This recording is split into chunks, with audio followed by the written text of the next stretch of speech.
And what's your pleasure?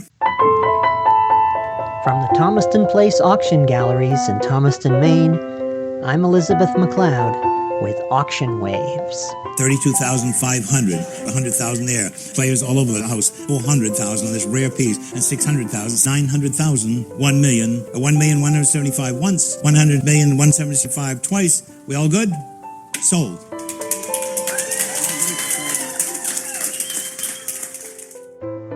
There are all kinds of art in our world. Fine art and commercial art and popular art are all items you encounter often on our auction block. But what about industrial art? Prosaic items of everyday use, elevated over the passing years by dint of their distinctive design and unintentional beauty, are just as collectible in their own realms as the finest products of the studio or the easel. Consider the humble license plate. For well over a century, an indispensable part of our motorized society. But did you ever stop and think about why they exist, where they came from, what the earliest plates were like? On this edition of Auction Waves, we'll speak with a prominent collector about some very interesting examples of early license plates up for bids in our Autumn Majestic auction. But first, the latest auction news. The trees are bursting with color, and our galleries are bursting with activity as preparations surge forward for our Autumn Majestic auction. It'll be another precedent-setting 4-day sale running from November 6th through November 9th, with a remarkable cross-section of fine art, rare furniture, estate jewelry, and unique collectibles from all over the world. You'll be surprised at some of the wonders that pass beneath the hammer in this auction, and to be honest, so were we. Consider Lot 4380. It's an original painting with impeccable provenance from the brush of Mohegan artist James Fitzgerald. It's a beautiful piece as it came to us, but imagine the excitement when we learned through a tip from our friends at the Mohegan Museum that there might be more in that frame than meets the eye. Acting on that tip, our auctioneer Kaja Veilleux meticulously opened the frame. I don't advise anybody that's not a professional to try this. Mat's off. Here's what we want to see.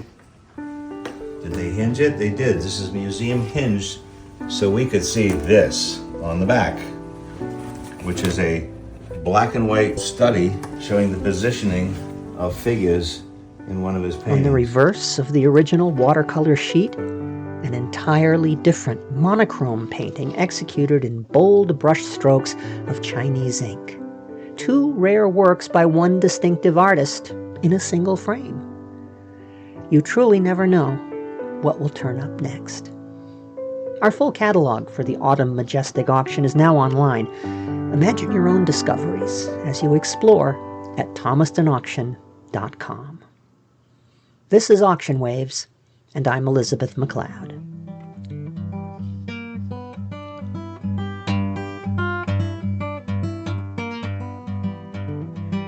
For as long as humans have worked with metal, they've known the craft of fusing powdered glass to a metal substrate to create artwork of breathtaking beauty and everyday items of astonishing durability. With the coming of the industrial age, the art and the craft of porcelain enamel found expression in everything from fine jewelry to pots and pans to roadside advertising. And with the rise of the automobile at the turn of the 20th century, you could find porcelain enamel license plates bolted fore and aft on those newfangled automobiles. The era of the porcelain plate didn't last long, but it left behind a fascinating legacy in a broad array of shapes and styles and colors, like the examples you'll find offered on Day 2 of our Autumn Majestic auction. Today on Auction Waves, we'll speak to a ranking authority on the history and the lore of the porcelain license plate, a nationally known collector and the webmaster of porcelainplates.net. Joining us today by remote from California, we welcome Eric Taylor. So Eric, tell us about yourself. How did you become interested in this esoteric collectible? So I started this probably when I was about 10 to 15 years old. My parents got divorced. My dad was living on his own, and I spent half of my time with him. And he was always a collector all of his life, stamps and other things. And we just started going to swap meets. And one day we just found some license plates and we thought, well, that's really interesting. And it kind of grew from there. It just, there wasn't anybody in my family who had collected these before or anything. It just kind of happened. What was it about porcelain plates? Those were not common when you were young, I'm sure. Right. Uh, what focused you on Um, that? well, there's just something enticing about them, that nice shiny porcelain and the bright colors and the glossy surface. There's just something kind of magical about them that metal plates don't seem to quite capture. I remember the first time I ever saw one. It was on a car from Delaware that was passing Yeah. through my town, and I noticed there was something odd about the license plate, and I never knew what that was until I started doing a little bit of research and realized they were still using porcelain. So let's go back to the beginning of the license plate era. Hmm. Um, there had to have when automobiles were first coming on the scene around the turn of the century, it was a free for all. People would just buy a car and drive it. When did the idea of tagging a car with a number plate start, and why? So, part of the problem in answering that question is a lot of times the earliest licensing was vehicle licensing. And the word vehicle was very vague and it was a little bit unclear what that even referred to, whether it was a buggy or a horse-drawn vehicle or an actual, automobile. But it basically gets started because you have a bunch of like horses on the road, or you got people on the road, and then all of a sudden you're starting to have these fast, dangerous, vehicles that are sharing the space with them. And there were a lot of accidents and fatalities that were going on. A police on horseback, or whatever, isn't going to be able to chase down some, automobile. So it pretty quickly they realized that they needed to regulate this somehow and start requiring these new vehicles to have license plates, I think mostly for, for so that they could hold people accountable. So there had been license plates of various kinds in the horse and buggy era. Was that the precedent? Yes, there had been, and we don't know a lot about this, but for example, we know of St. Tammany Parish, Louisiana, license plates from 1897, 1898. There are similar kind of buggy vehicle licenses from the cities of Kansas City and St. Louis. So there are definitely predecessors to what we think of as automobile license plates, in the late 1800s. So it was definitely a public safety thing as opposed to a here's a new way to make tax revenue sort of thing. Yeah, I definitely think the tax revenue thing became an important part of it, especially because these big new vehicles, damage the roads too. And so then they realize, okay, in addition to holding people accountable, we also need to raise some money to fix the roads that these cars are destroying. So you're a municipal official at the turn of the century, and you've realized that license plates are important. Why go with such an expensive material such as porcelain enamel? Why not just have a plank of wood or a piece of tin or just paint it on the side of the vehicle like a boat? Uh, Yeah. how Well, did that that come is about? a question I get asked quite often. Part of the answer is that this wasn't really an expensive material. I know it feels like it was, right? We think of porcelain today and we think, wow, that must be, they must have done it because that was something befitting the, elite American who could afford an automobile at the time. That's kind of makes sense. But in reality, the fact is, porcelain signage had started in Europe in the middle of the 1800s. And by the time it crossed the Atlantic and was here in the early era of license plates, it was just basically cheap, unskilled labor. It didn't take anything special to do it. It had been perfected over decades. And it was a simple and convenient way to do it. They were very durable. They were, the first license plates, especially from places like New England, were designed to last for several years, and they just needed some simple, cheap, durable plate that could, withstand the elements. So if you're going to be issuing these plates, Mhm. how do you go about it? Is it something that can be done in your town, or do you have to contract someone? I mean, if you have a manufacturer in your town that is a sign maker and has the ability to produce license plates, of course you can use your local, person. But there were very quickly a couple of standout companies, right? One was the Ingram Richardson Manufacturing Company. The other one was the Baltimore Enamel and Novelty Company. Those are the two main players. And a lot of these early plates were contracted to one of those two companies. There were some minor players too, but those were the two biggies. So the stereotype of license plates being made by prisoners in the state Yeah. prison, that comes later. That comes much later. Yeah. They didn't The, have the no porcelain plates were ever made in prisons. so looking at the plates that we have in this auction, there are many different shapes and sizes. Some of them Mhm. are curved, some of them are odd pentagon shapes, some of them are thin rectangles, some of them are squares. Yeah. Why so much diversity? Yeah, so each state and even each municipality within each state, was just kind of trying to figure things out, trying to license vehicles as much as they could. And, especially once it became a revenue generating thing, people were just basically looking for an excuse to issue a license plate. So in the early days, you might have a state license plate on your car. Right next to it might be a county license plate, and right next to that might be a city license plate. Three license plates on one car. I don't think there was any like discussion between municipalities or between states about what to do. And so it was basically just them kind of making things up as they went. And so we don't really know positively how many of these plates were issued, do we? No, absolutely. In fact, every year, brand new things hit the market that we never even knew about before. Entirely plates from cities we didn't even know made plates. That's the fascinating part about license plates is that unlike something like stamps or coins or baseball cards where there is just all this incredible detail, in the world of license plate collecting, there's still a lot of unanswered questions, which is what makes it so exciting. In every auction that comes along, there might be something that no one has ever seen before. That's true. Why do we have a plate that's curved? We have a plate that has it looks like it fits on a barrel rather than on the front of a car. What's the purpose of something like that? So if you're talking about a plate that is curved from like left to right, Right. that fits on a barrel, that is actually not intentionally created that way. That is warping from the manufacturing process. My guess is it was made in the factory that way and was considered to be not warped enough to like disallow it to be issued. If it was warped terribly, they would have, removed it and replaced it. But this one must have been considered to be okay. And so they went ahead and issued it that way, but it wasn't made that way intentionally. To specifically fit on a curved Yeah. car. There are some license plates that were made, particularly motorcycle plates that were curved to fit the fenders of motorcycles. But in the case of what you're talking about, that's not what happened. How long did it take for people to connect to their license plates? We see a lot of plates in this collection that we have here that have the same number from year to year. Yeah. And it became sort of a thing to covet a particular license plate. When did that start to develop? I mean, that started from the first day for the first plate. Like everybody always wants to be, better than their neighbor, right? And so if you can get the lower number than your neighbor, like that's what you want to do. Number one plate, really all the single digit plates, whether it's from a state or a city or a county.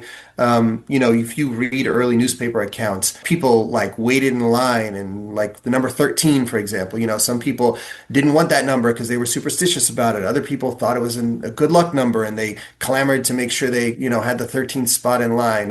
The number one plates almost always went to people of note and significance. And once you got a number, it stayed in your family. And that's why you can have, long runs of plates all with the same numbers. But numbers have always been important. Was it an extra fee to conserve a number from year to year? Was it a way for the state to get a little extra revenue? No.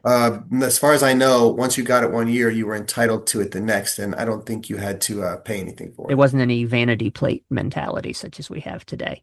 You couldn't. No.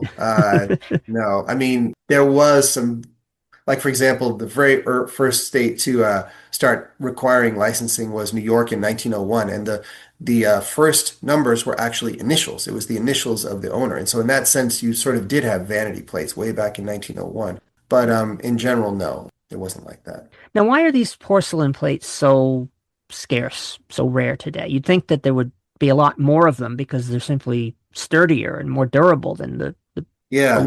ones. Why are they so hard to find?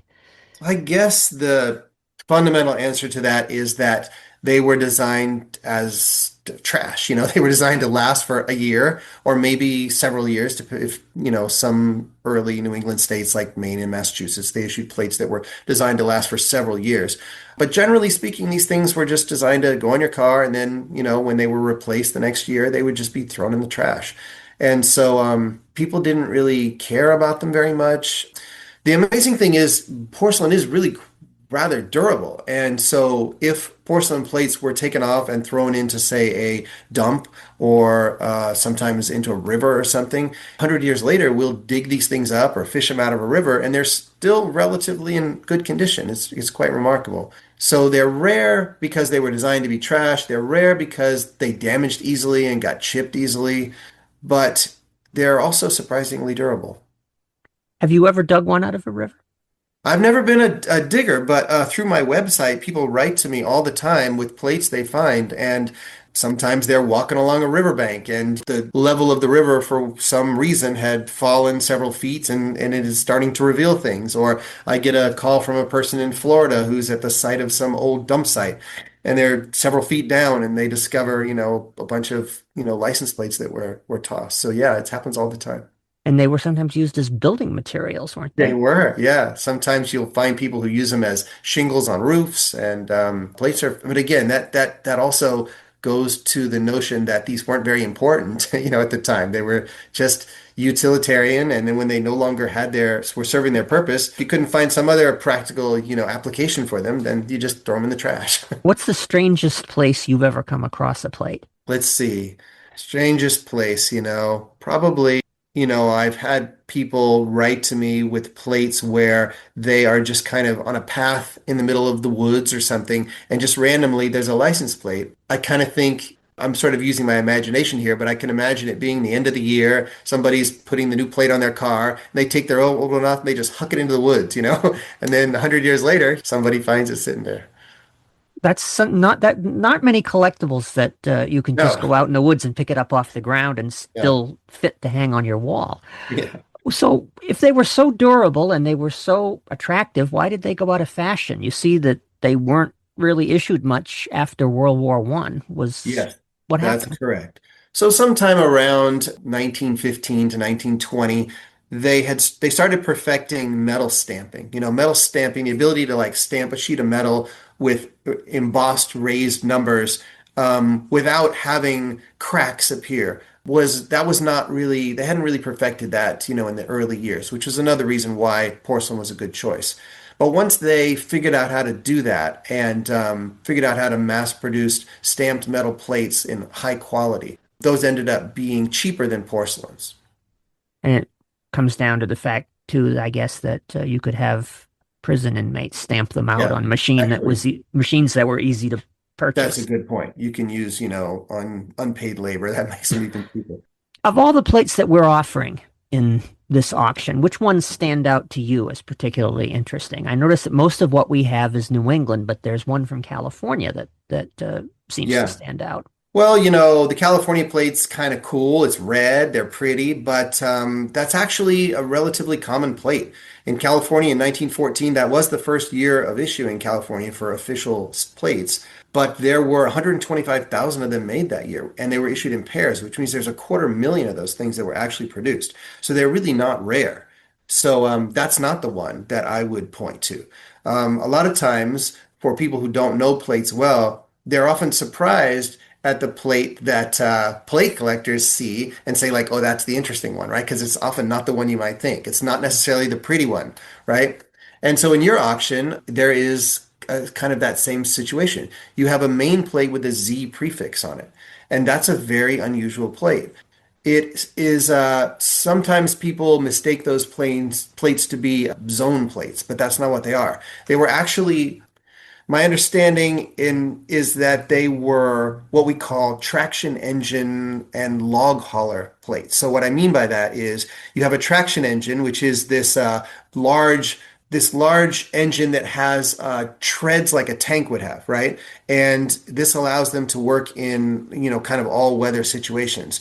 And in the logging industry in Maine at the time, these traction engines would be used to pull basically like sleds filled with timber.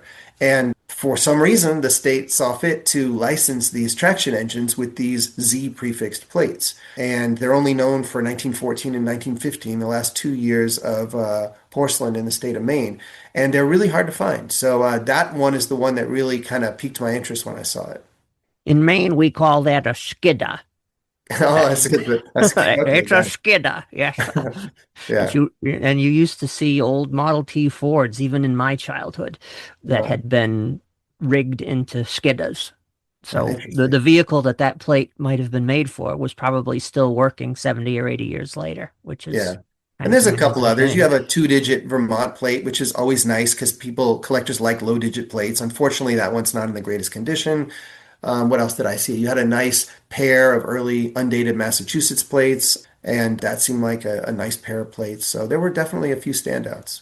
Why did the idea of dating plates come in? Was that a way of raising tax revenue?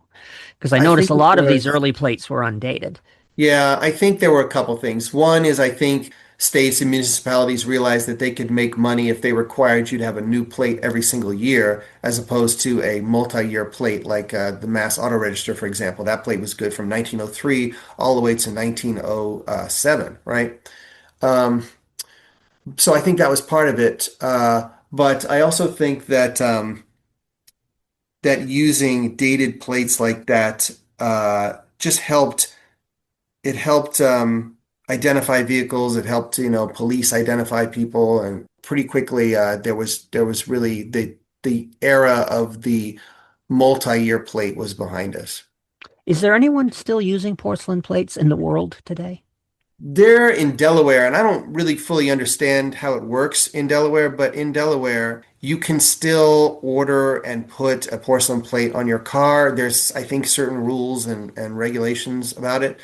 Because for a while in the World War II era, they were issuing porcelain license plates, which was World War II is really, really late for porcelain plates. But they were doing that. And even though they stopped doing that, I think even today you can still have it on your car under the right circumstances. So that's the last holdout. Yeah.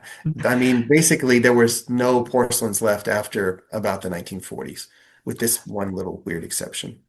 As a collector, what is your dream find for a porcelain plate? I mean, I've been collecting for a long time, about 40 years. I have about 1,000 porcelain license plates in my collection. It's quite extensive, and it's hard for me to find stuff these days that I don't have. But there's one particular plate that I don't have that has always bothered me that I haven't been able to find a good example of. And it's a 1907 Pennsylvania Type 1. In the state of Pennsylvania, the first 99 numbers, the single and double digit numbers, were produced on a different style base than everything from 3-digit onward, right? And so there were only 99 of them produced, well, in pairs, right? But only, roughly 200 of them produced each year. So they're legitimately rare. And there's only a few known from each of these years. And 1907 is the one I haven't been able to find.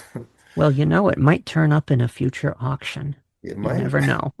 Thank you so much, Eric Taylor, for joining us today, and I hope that Pennsylvania plate is waiting for you around the next corner. History is where you find it, whether it's bolted to the back of a classic runabout, buried in the leaves of a forgotten forest, or waiting for you on our auction block. Thanks to Eric Taylor for joining us today, and you'll learn much more about the history and the heritage of the porcelain license plate at his website, porcelainplates.net.